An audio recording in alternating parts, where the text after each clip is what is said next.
Barbosa. Eu tô aqui com o Matheus Ferraz, o veterano da T18. Ele fez o curso de formação na Superro. Ele também trabalha nas empresas Sterblue, que fica na França, e a ACSL, no Japão. Eu acho que eu tô falando certo, né? Ambos Opa, tá trabalham certo, sim. com soluções com drones. Boa tarde, Matheus. Boa tarde, tudo bom, Gabriel? Hum, Quanta formalidade, hein?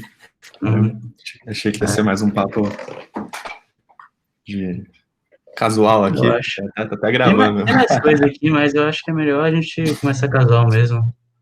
Tem mais coisas para falar na introdução, mas eu acho que é melhor começar casual mesmo. Eu Ah, vou falar logo quais vão ser as sessões do dia de hoje.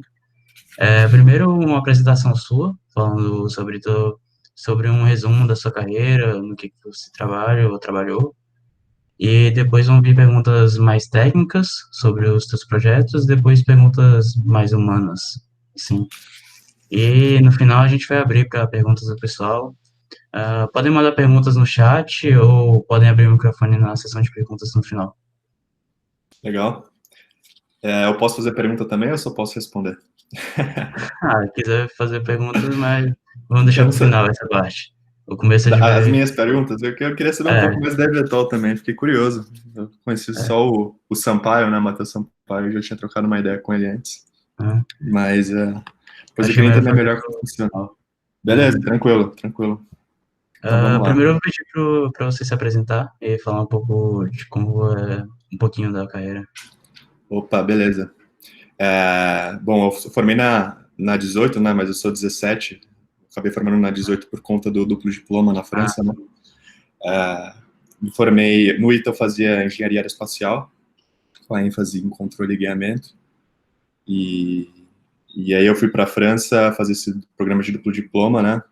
E lá você acaba também escolhendo aí uma especialização, né? E você pode tirar um mestrado caso você queira também, né? Então eu acabei saindo de lá também já com título de mestrado.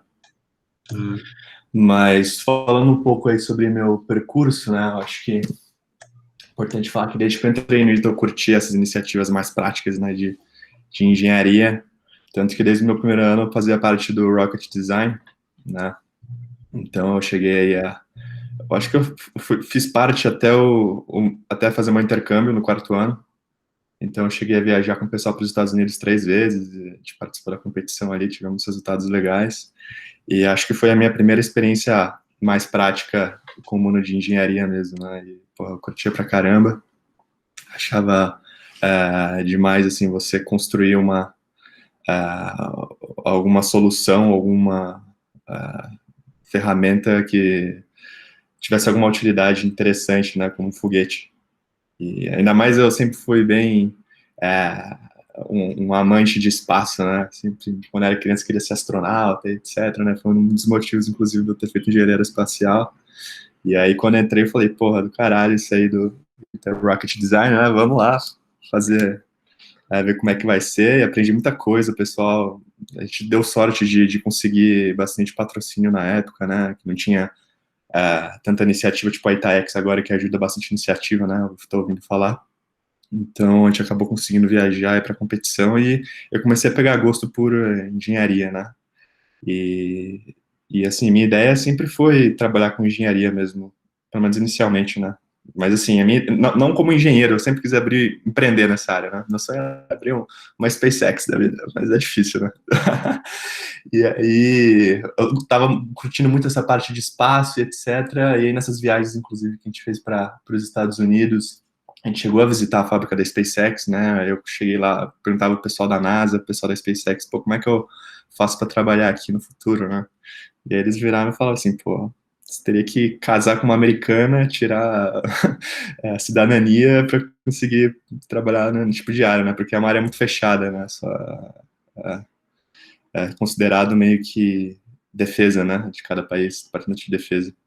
E isso me desanimou um pouco, porque, querendo ou não, no Brasil essa área não é muito valorizada, né?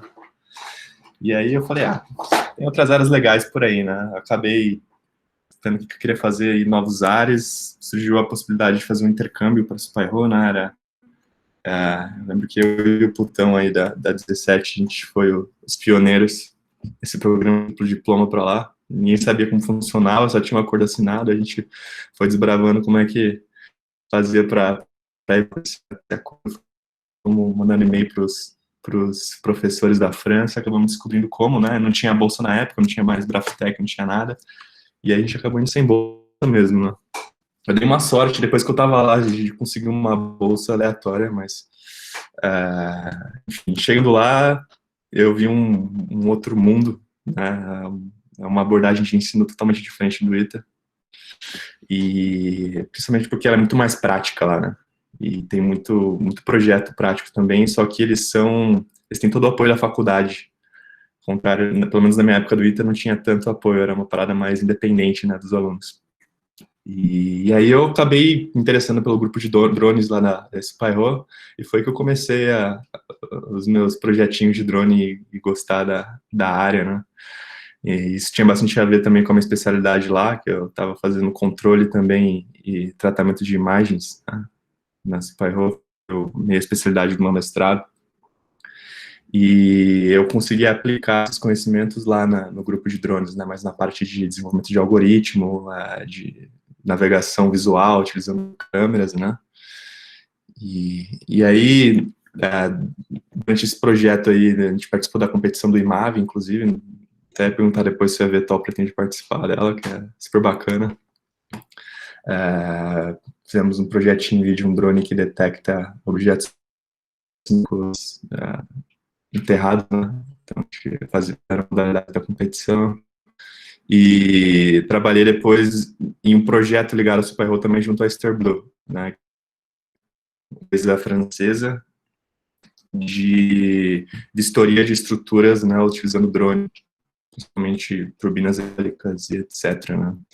Então, a gente fez um projeto conjunto, né, parceria Spyro com a Starblue. Lá tem muitas matérias, assim, na França que ainda, né, empresas, elas meio que patrocinam, né, então é um problema que a empresa quer resolver, e aí tem uma matéria da Spyro só para um grupo de alunos da empresa para desenvolver. Eu não recebia por isso, não era bem um trabalho, mas foi um Está cortando a conexão. interessante. Melhorou? Alô, alô? Vou tentar trocar de rede aqui.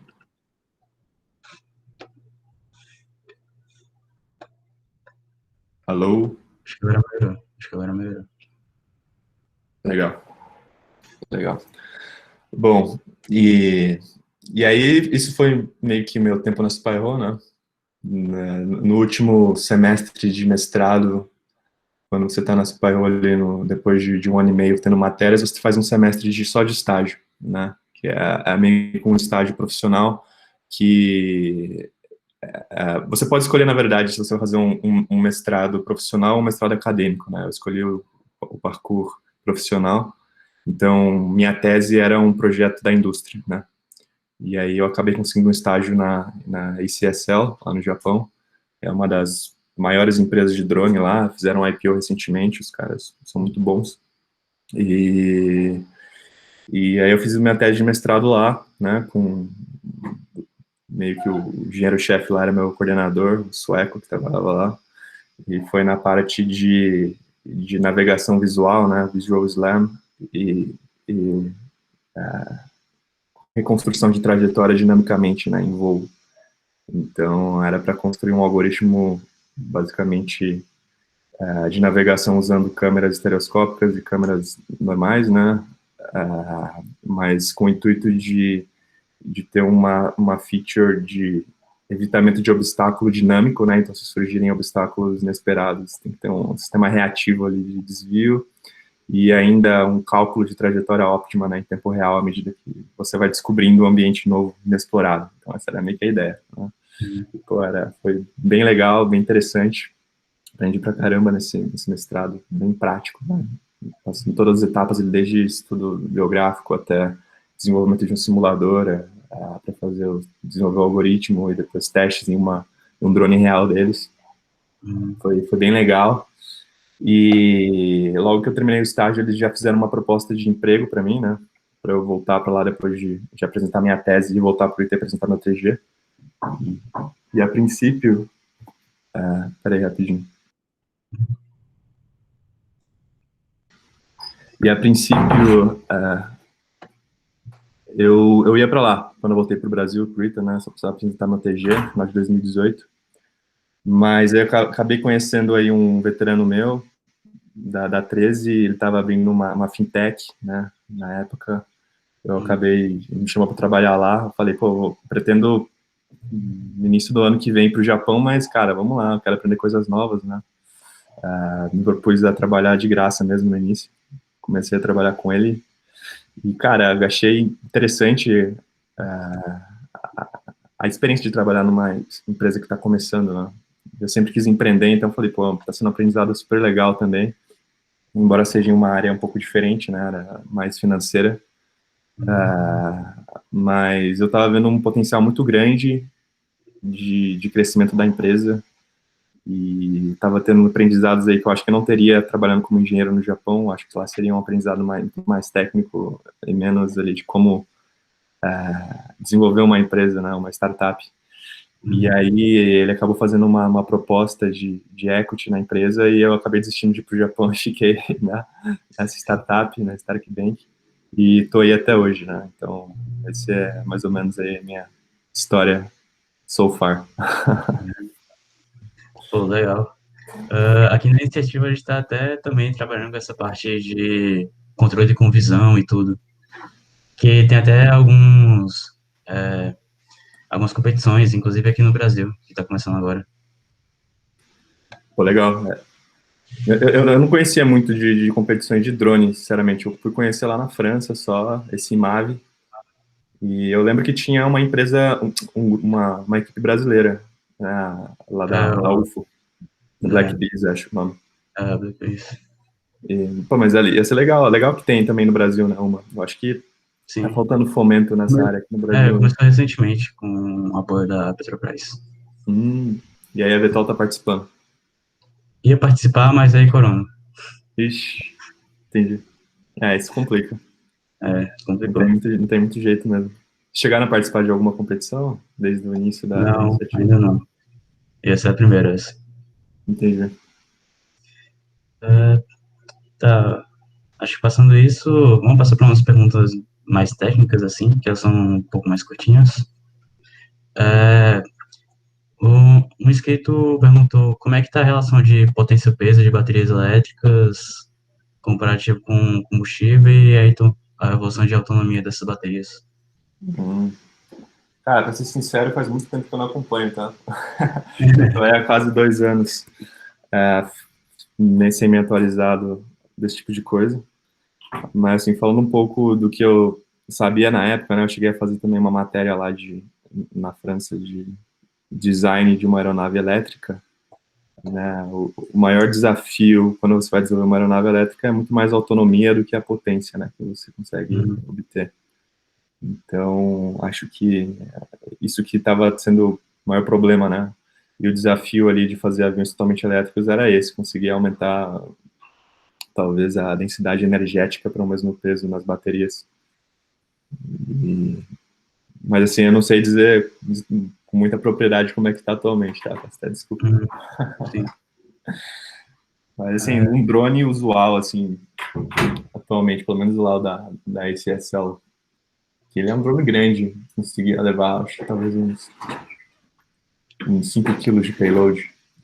Ele voava, no máximo, assim, 30 minutos voando, assim, bem no limite mesmo.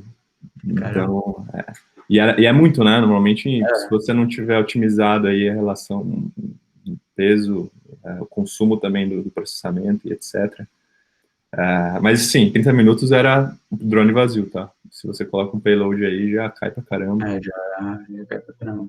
Então, mas assim, ainda é inviável para você querer ter uma aeronave, por exemplo, fazer voos longos, né? A não ser que seja asa fixa, né? Porque se for asa rotativa, a autonomia normalmente é bem menor, né? Você tem que usar a bateria ali para manter o peso da aeronave, né? Se você tem uma asa fixa ali, você usa força aerodinâmica, né? Para manter o peso, você consegue gastar menos, consequentemente. Tu disse que com a Starblue, tu trabalhou com essa parte de visão para ver estruturas e tudo. Aí alguém tinha perguntado como é que esses drones podem ser usados não para visão de estruturas, e sim para melhorar a produtividade agrária. Qual é a tua opinião sobre isso? No caso da Starblue, na verdade, não foi bem visão do projeto, tá? Era Uhum, mais uma otimização de trajetória para inspeção de infraestruturas genéricas, né? uhum, Então, meio que, dado uma infraestrutura X que tem uma geometria genérica, como que eu faço para calcular uma trajetória óptima, né, passando por todos os pontos em que eu tenho que tirar foto na inspeção? Então, esse era meio que o desafio da época. A parte de visão mesmo foi mais no estágio na ICSL, tá? Mas, sim. da pergunta, cara, eu acho que tem muita aplicação na indústria agropecuária, agricultura, que será a agricultura de precisão, né, que é tão Uhum, famosa. Eu acho que muito na parte de imageria, né, então com drones aí você consegue ter uma perspectiva de grandes áreas, tirar imagens em diversos espectros, né, com diversos sensores diferentes, que vão te trazer diferentes dados da colheita ou de como está a plantação ali, que você não conseguiria com um satélite, por conta de resolução e etc. Né? Então, você consegue ter dados muito mais precisos nesse aspecto e vão ajudar muito. Com certeza, são bem úteis na hora de tomar decisão de onde está precisando de mais irrigação, né, mais fertilizante, etc.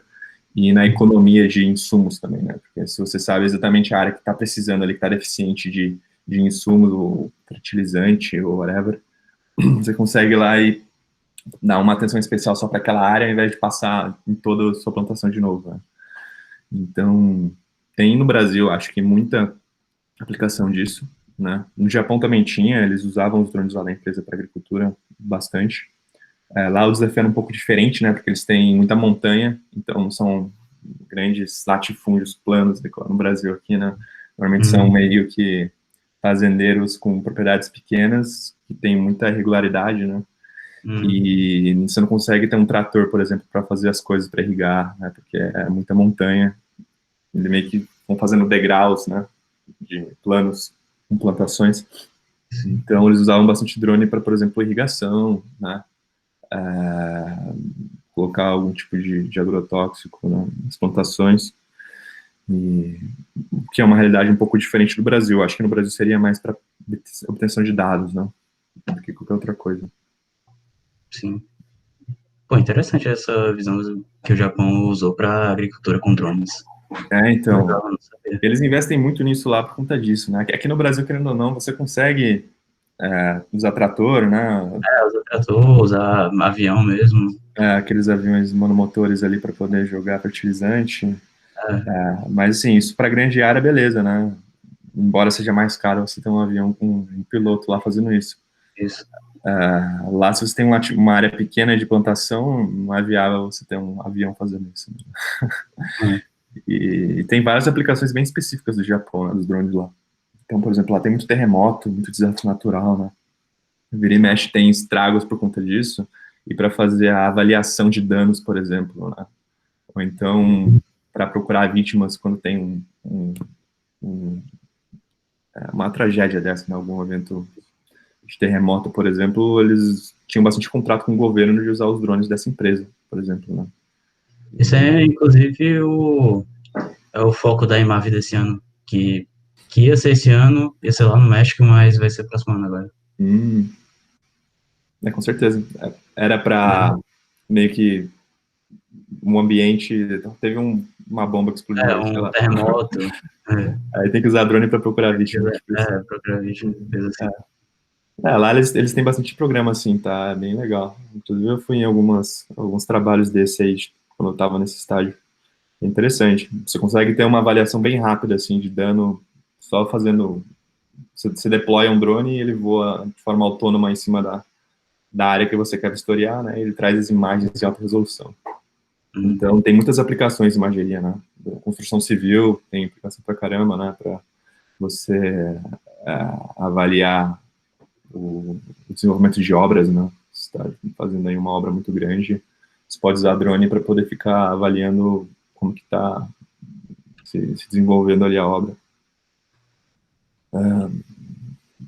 Uma coisa, transporte, que agora está ficando um pouco, está tendo aí empresas que estão tendo a licença, né? Acho que é muito mais regulatório o desafio na parte de entrega via drone do que qualquer outra coisa, mas aos poucos aí estão tendo projetos novos, as empresas atuando nisso. Essa empresa no Japão também faz entregas, principalmente por correio lá, né? Então o desafio lá é que ela tem muita ilha também, então se fosse usar barco para ficar entregando papéis e documentos, né, que são leves de um lado para o outro, demorar muito para chegar usando o drone. Você vai estar voando sobre a água, sobre o mar, ou seja, não é sobre o mar populado, né?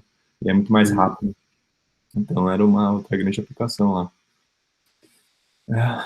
Mas enfim, eu acho que são inúmeras aplicações, tá? Eu acredito bastante que os drones vão se tornar mais presentes aí na nossa sociedade no futuro. Questão de tempo.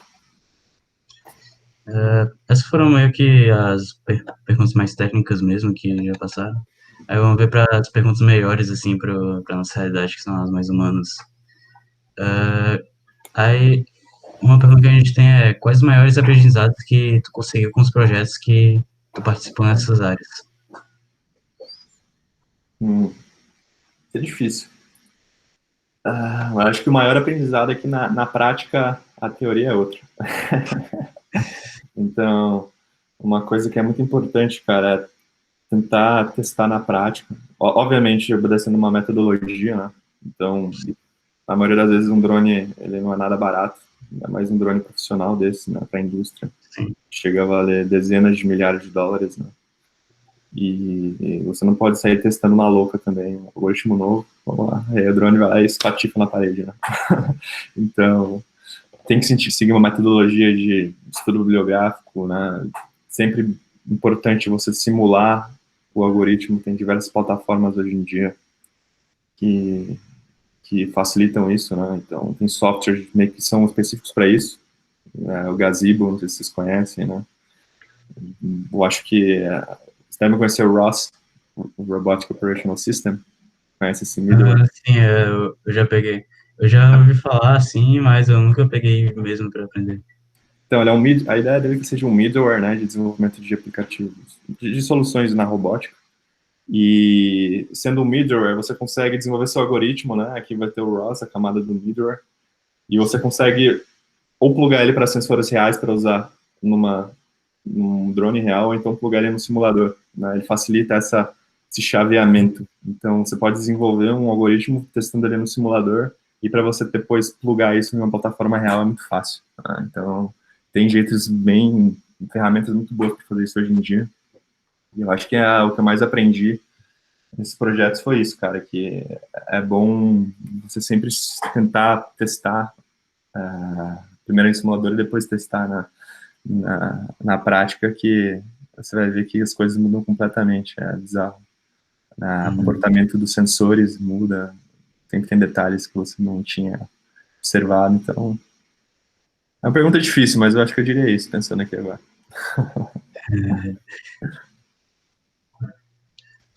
A próxima pergunta aqui é: quais as principais características em comum entre você e as pessoas que trabalharam contigo? Em qual empresa? Depende. Na parte de drones? Pode dividir em sessões. Na minha experiência ali na ICSL, né, eu estava numa equipe de Research and Development, né, então era a parte ali mesmo de desenvolver algoritmos e soluções para os drones da empresa. Era uma equipe enxuta, devia ter umas 10, 15 pessoas, menos, umas 10, acho. E era assim, perfil engenheiro, cara técnico, grande maioria com doutorado, né?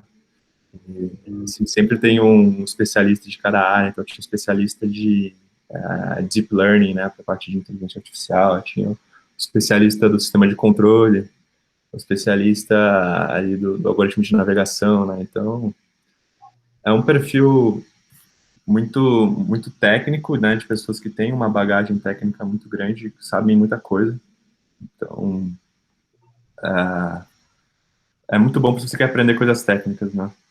Mas difere muito do perfil, por exemplo, da empresa onde eu estou atualmente, né? Uma fintech, uma startup, e normalmente quem vai para uma empresa assim, menos estabelecida tem um espírito um pouco mais empreendedor e de tomar risco, né? Então é alguém que quer construir também um produto inovador que vai causar impacto, né?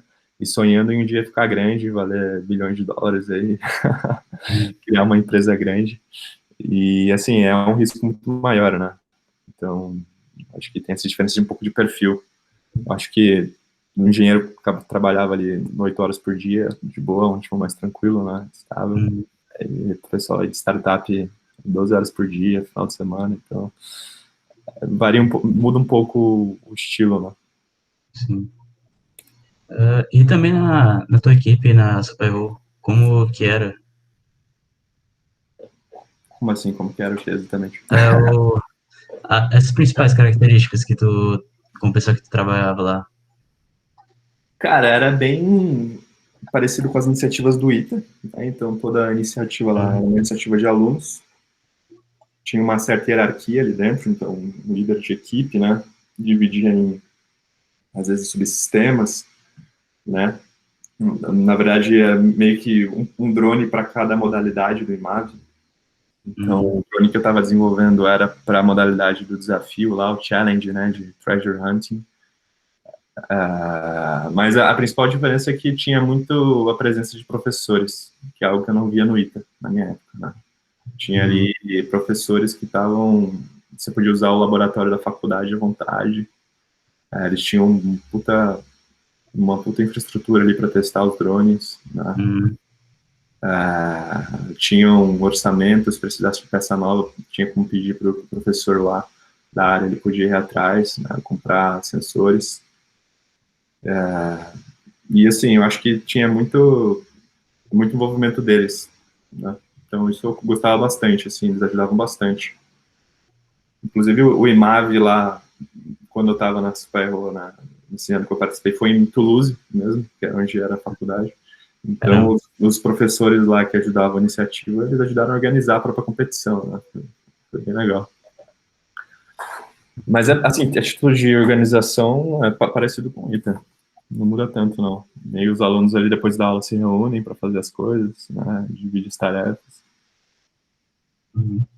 Pô, legal, essa parte mais institucionalizada também dá uma Cara, falta aqui, às é vezes. importante demais. Eu acho que vocês deviam brigar por isso, viu? É uma coisa que eu brigaria se eu fosse aluno. Sim. Passando logo para a próxima pergunta, qual o principal conselho que você daria para alguém que quer seguir nessa área? De drone? De drone, aeronáutica, aeronáutica robótica, essas Hum. coisas. Cara, participa de projeto prático. A melhor coisa. Isso aí de que engenheiro de concepção que vai ficar pregando, não é, a meu ver, não ajuda tanto, não. Sim, às vezes é útil, tá? Mas na grande maioria das vezes, cara, é você saber o que fazer na prática, assim, que quando você for trabalhar na indústria, vai ter problema para você resolver e você tem que saber desenrolar sozinho, entendeu? Então, isso que o pessoal mais valoriza. Quando eu cheguei no Japão lá, por exemplo, cara, eu falei lá com o CTO, eu fui meio que pra lá sem saber em detalhes o que eu ia fazer, sabia só o tema, né? E ele virou para mim e falou, cara, eu quero que você faça aí um algoritmo de navegação autônoma, de evitamento de obstáculo e cálculo de trajetória em tempo real. E eu, o quê? Fiquei assustado na hora, né? Caralho, como assim? Eu não tinha ideia de como fazer isso, né? A minha experiência até então era de, sei lá, um pouco de ROS ali, um pouquinho como criar um simulador, mas eu não tinha ideia de como que eu ia desenvolver isso. Então, e os caras me deram um computador ali que não tinha nem Linux instalado, eu tive que instalar Linux, configurar e fazer tudo do zero sozinho, entendeu? É óbvio que se eu ficasse bloqueado, eu podia chamar meu coordenador lá, ele manjava bastante, me dava uma ajuda. Mas, assim, eu sentia que o que mais importa, né, e agora também, mesmo na Stark Bank, o que eu mais prezo, né, e que mais me animaria, procuraria em alguém para fazer parte da equipe, seria a capacidade de aprender coisas novas sozinho, desenrolar, resolver problemas sozinho, entendeu? Sem precisar de muito muita ajuda, Uhum. pegando na mão, entendeu? E eu acho que isso, na engenharia, você só adquire participando de projetos práticos. Igual eu falei, na prática a teoria é outra. Se ficar só na teoria aí, você não vai saber como resolver alguns problemas, né? Então, acho que... E outra dica é aprender a programar, cara. Isso aí vai ser útil. Engenharia em qualquer área. Então, é uma coisa... Foi algo que eu achava deficiente no ITA, pelo menos no curso de aeroespacial. E algo que eu aconselharia vocês a estudarem por conta. Uhum. Legal. Ah, também, quais são as coisas mais importantes que tu aprendeu durante o meio acadêmico? Na graduação do ITA, na Superu? No ITA? No ITA eu aprendi a me fuder. Aprender... cara, aprender a se virar, né? Passar nas provas, Ah, conseguir conciliar as coisas, né? Não, assim, aprendi muita coisa no ITA, cara, de teoria também. Tinha muito professor bom, cara. Nossa, eu tirava o chapéu, principalmente no curso profissional ali, que me interessava mais que no fundo, né? Eu nunca gostei uhum, muito de uma coisa muito abstrata, tipo matemática só por parnasiana, né? Arte pela uhum, arte. Nunca curti muito. Eu curtia mais uma coisa mais concreta, assim, né? Então, comecei a ver isso no curso profissional. E, pô, tinha muito professor bom lá. Aprendi bastante pontos teóricos, né? Eu acho que a prática que eu aprendi no ITA foi um pouco mais ligada à iniciativa do Rocket Design, né? E minha uhum. iniciação científica também, que fiz uma iniciação científica com o Sandro, e aprendi bastante coisa prática nela. Então, mas, de novo, foi meio que fora do curso, né? É, Até me perdi. Qual que era a pergunta mesmo? Eu comecei a ah, falar, as coisas digredi mais aqui. importantes que tu aprendeu nesse meio Sim, acadêmico. sim, sim. Então, acho que no ITA foi isso, cara. Meio que aprender a aprender coisas novas, né? É um jeito bonito de falar, Uhum, aprender a se fuder. Aprender, tipo assim, cara, você tá fudido ali, tem que fazer algum trabalho, alguma coisa, resolver um problema, e você não sabe, você tem que se virar, entendeu? Então, você aprende a ser autodidata ali, às vezes, né, a se virar. Isso é bem importante. É, meio que na minha iniciação científica, né, no mestrado na Superro, eu aprendi um pouco mais de metodologia científica, acho que isso é importante, em um projeto de longo prazo, né? uhum, Normalmente engenharia de hardware, assim, os projetos são longos, então saber seguir uma metodologia ajuda a você prevenir erros, né, prevenir gastos desnecessários, né? E acho que é isso. Falei tudo. O principal é aprender a se virar, cara. aprender a Então, se poder. você vai fazendo projetos, aprendendo novas plataformas, novas ferramentas. É importante você ter uma base boa, né? Uhum, Então, especializar em alguma coisa é importante. Você nunca vai saber de tudo, né? Então, é bom você se especializar. Mas é muito mais importante você aprender depois a expandir isso também por conta própria, né? Então, aprender depois a expandir. Isso só vem com o tempo, não tem como você sair da faculdade já pronto nisso. uma pergunta sobre o processo de recrutamento nessas duas empresas que tu trabalhou. Como é que tu descreveria ele até efetivação de contrato, coisas assim? Cara, assim, quando eu tava na França procurando estágio, né?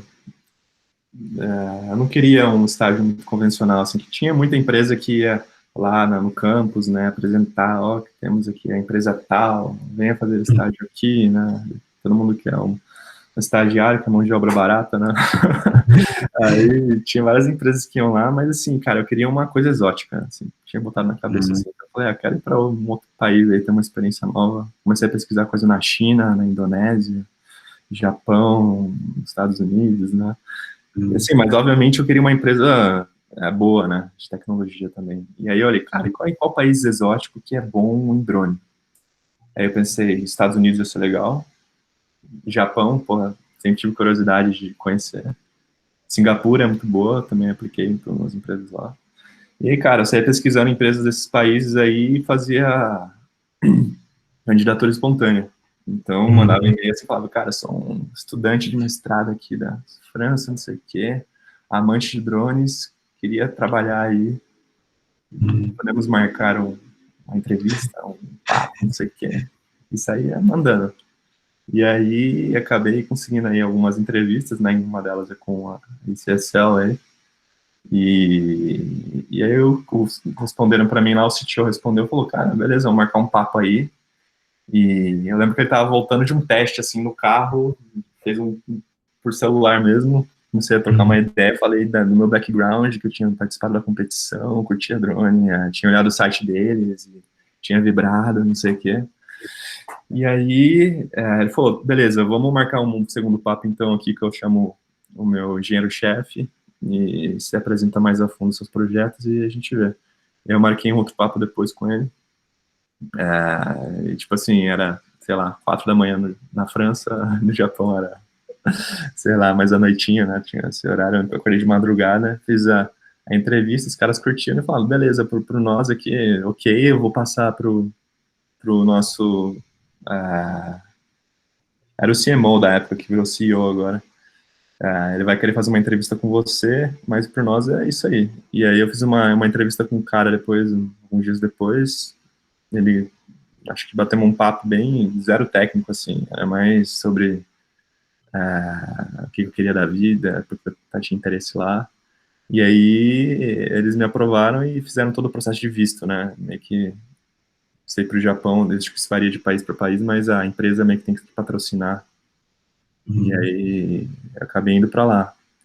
Mas foi assim, cara, acho que tendo proatividade você consegue abrir muitas portas, né?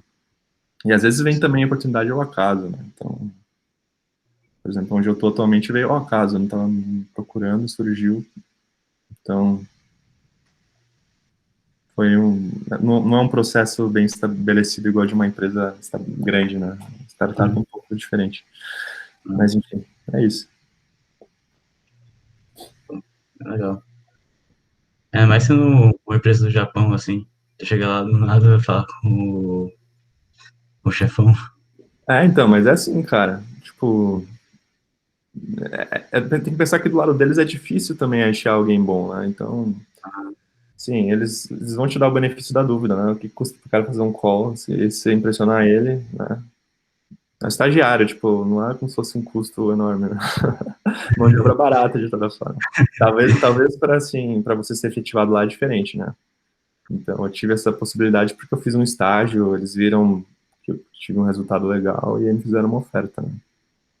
Mas assim, vocês aí que são estudantes, cara, para estágio, acho que tem possibilidades altas de vocês conseguirem, tipo, estágios em lugares exóticos, se tiverem proatividade. Legal.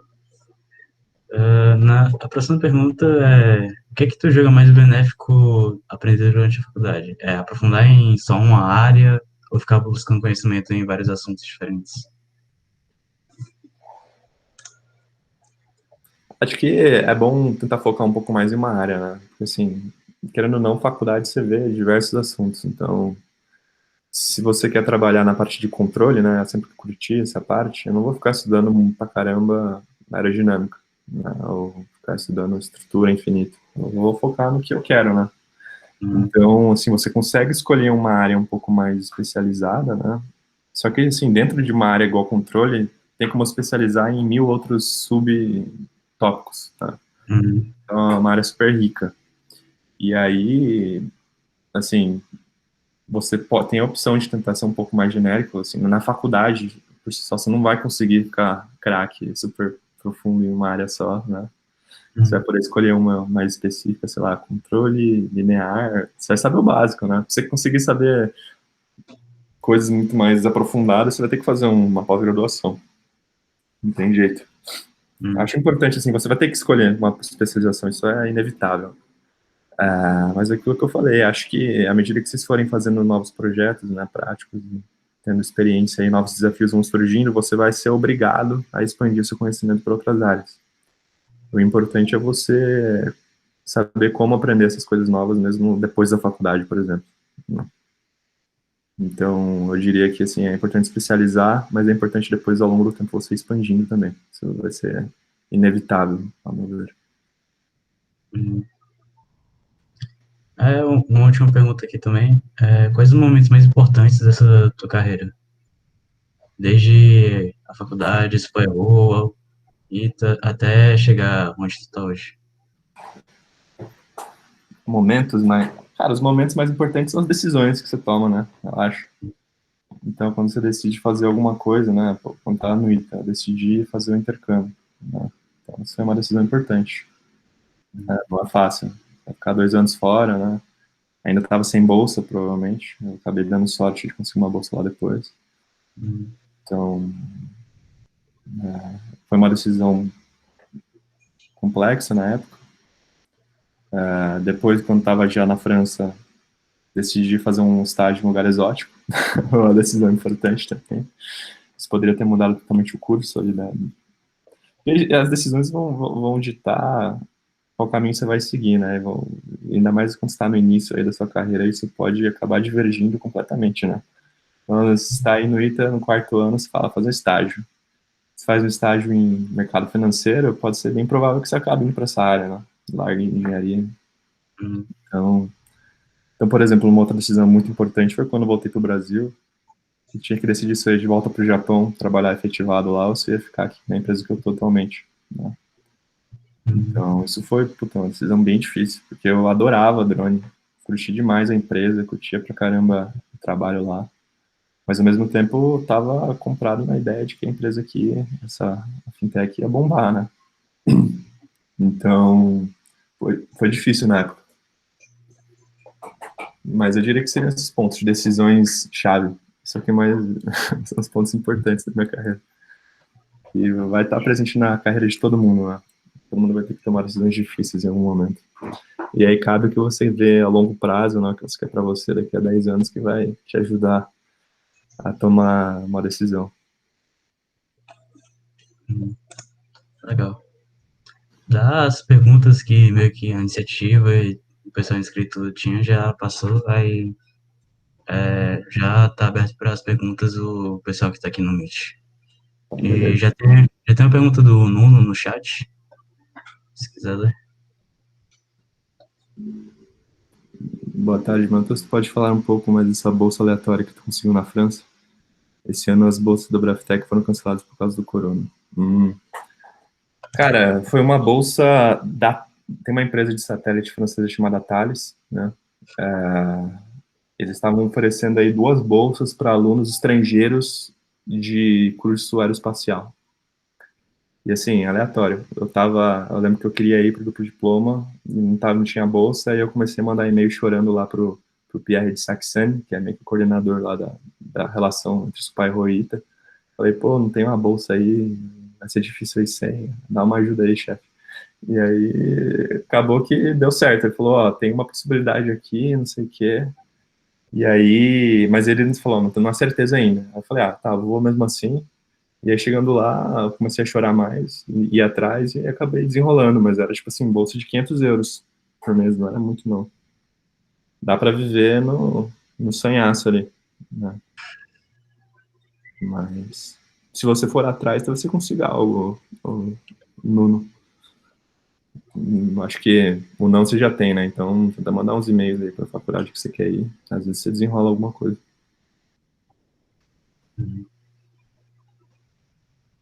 Se alguém quiser fazer mais alguma pergunta, pode ir pelo chat ou abrir o microfone aí.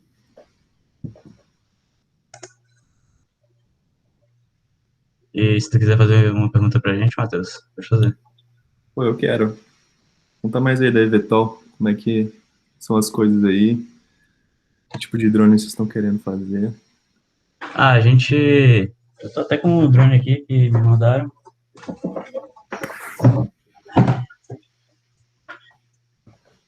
Deixa eu... coisa aqui. É um drone de 4 motores mesmo. A gente tá com um Apex Rock. Esse aqui é só pra gente ficar aprendendo controle e essas coisas com ele. A gente vai fazer um drone maior, assim, pra colocar uma Raspberry Pi com câmera. Entendi. Vocês usam E algum computador de bordo, sem ser o Hawk? Não, é só ele. Só A com gente tá foco. controlando com controle remoto mesmo. Ah, tá, entendi. Entendi. Aqui, o drone que eu fiz para imagem lá, ele também usa Apex Hawk. Uhum. É bem bom, assim, ele tem já um sistema de controle ali, nativos, né? Ele Mas, tem. mas o foco ali, né, não era fazer um sistema de controle, era mais focar no algoritmo de detecção, né? E aí é É, importante ter um outra, um computador de bordo ali. A gente usava um Odroid na época, uhum. né? E aí que é onde você rodava aí o algoritmo de detecção. E podia Eu já codar à colocar vontade. um Raspberry Pi. É que ela também não tá aqui comigo. Ah, entendi. Não, já dá pra dar uma brincada boa. Pois é. É bom que não é tão caro, né? Tipo, desenvolver um Sim. dronezinho desse. Vocês têm patrocínio da Itaex, alguma coisa? Sim, a gente tem patrocínio da Itex. Opa, aí sim, legal. Isso é bacana. Importante, né, para as iniciativas. É, E aí, vocês querem participar de quais competições? é da Lark aqui no Brasil mesmo, que é com o patrocínio da Petrobras. É basicamente o que tu trabalhava na Starblue. Detecção de, tipo... Detecção. É só o algoritmo para movimentar e detecção. Mas você tem que, tipo, fazer um voo real ou você pode só simular? É só algoritmo. Eu tenho que fazer um voo real. Entendi. Eles têm uma estrutura lá que você tem que inspecionar É, também, né? Ah, tá tudo especificado lá, e é tudo mais ou menos fixo. legal. Ah, pô, bacana, hein? E é só uma modalidade? Só isso são várias? Que pelo menos no Imagem tinha várias, né? Tinha ali a modalidade de microdrones, que aí, tipo, você tinha que voar meio que, como é que chama? Em grupo, né? Fazer alguma Aham. task em grupo, então levitar em um objeto, usando vários drones, levar até não sei onde. Tinha umas outras também era um drone só, então de inspeção. Aí Hum, tem um desafiozinho, né? Que é fazer uma detecção de alguma coisa inusitada. hum. No, Não, ca- no, ca- é Na só Brasil. uma coisa mesmo. Ah, entendi, entendi, Porque ela é dentro da Lark, que também é com a Robocup e essas coisas. Aí, entendi. tipo, é só essa parte que é de drones, né? Isso aqui. E todo mundo que tá aqui na live é do Evetol? Só um que não é, o Augusto. Entendi. Ah, tem uma galerinha até. O Sampaio ainda tá ou saiu? Agora que tá Tá aqui. estagiando. Uhum. Ainda participa do Evetol? Eu Opa, participo. eu tô. Como você viu aí? Tô dando. Tendo Dá dar o gás um. quando pode. É, Entendi. Entendi. e aí? Opa, fala, Isbel, tá aí, tranquilo? Tranquilo, cara. Agora que a gente tá aí te sugando, né, no estádio. Pois é, né? Temos saudades, cara, de trabalhar com isso. Era legal, divertido. Pois é, né? Deixa eu aproveitar então e fazer uma pergunta. Como é que foi a questão da imigração pro Japão, assim, tipo, porque, cara, o Japão é uma cultura totalmente diferente, né? Como é que foi, assim, seu primeiro dia? Você chegou lá, tipo, não sabia japonês, né? Tipo, Eu sabia um pouco, porque assim, eu queria um lugar exótico, né? Quando eu fui aprovado no Japão, o visto demorou ainda uns 2, 3 meses para ficar pronto. Então, deu um tempo assim bom antes de eu conseguir ir, né? E aí, a partir do momento que eu tive a resposta positiva, eu comecei a estudar por conta japonês. Baixei uns livros aí, tava vendo uns vídeos no YouTube. E aí eu cheguei lá me virando básico, assim, né? Sabia falar meu nome, perguntar onde é a estação X, né? Pedir comida, perguntar onde é o banheiro. Essas coisinhas eu sabia. E o foda é que lá ninguém fala inglês, né? Então, isso aí foi o maior desafio. Sim, eu falava inglês no trabalho com o pessoal, né? Mas na rua, assim, cara, muito, muito raro alguém conseguir falar inglês. E, assim, óbvio que estranhei um pouco a cultura, tem algumas coisas um pouco bizarras, né? Então, por exemplo, eu cheguei lá no primeiro dia de trabalho, eu ia cumprimentar o pessoal dando a mão assim, né? Opa, prazer, né? É normal aqui no Brasil. Só que lá eles não se tocam, né? Então, tipo, você tem que meio que só abaixar a cabeça assim, fazer sei lá. Mas aos poucos você vai pegando, né? É coisa que você pega com o tempo. Apesar de tudo, eu achava a cultura muito legal, assim, muito interessante. Sempre curti muita comida. E, pô, o país é excepcional lá. Eu não me preocupava com segurança. Eu não tinha nem a chave da minha república lá. Eu ficava numa share house. Eu nem tinha chave. Ficava aberta a porta 100% do tempo. Saía à noite sem preocupar com segurança. Super limpo. Então, acho que assim, é um país muito bom para se morar. Tipo assim, de serviço, restaurantes para todo canto, coisa legal para visitar, os templos antigos, né? Então, eu não tive nenhum problema com isso, não. Mas, assim, Legal. por outro lado, tem um pouco uma xenofobia positiva, eu diria, porque, assim, você sendo estrangeiro lá, você meio que não é levado tanto a sério, eu acho, porque você é considerado como um cara que não entende muito bem das tradições, etc. Então, cara, pra você subir numa empresa japonesa sendo estrangeiro é mais difícil, né? Tem alguns pontos, assim, que são inevitáveis, né? E foi um dos aspectos aí que eu considerei também antes de tomar a decisão se eu voltava para lá ou não. Mas, assim, título de experiência morando lá, cara, muito positiva. Tenho, inclusive, muita vontade de voltar. Legal, legal.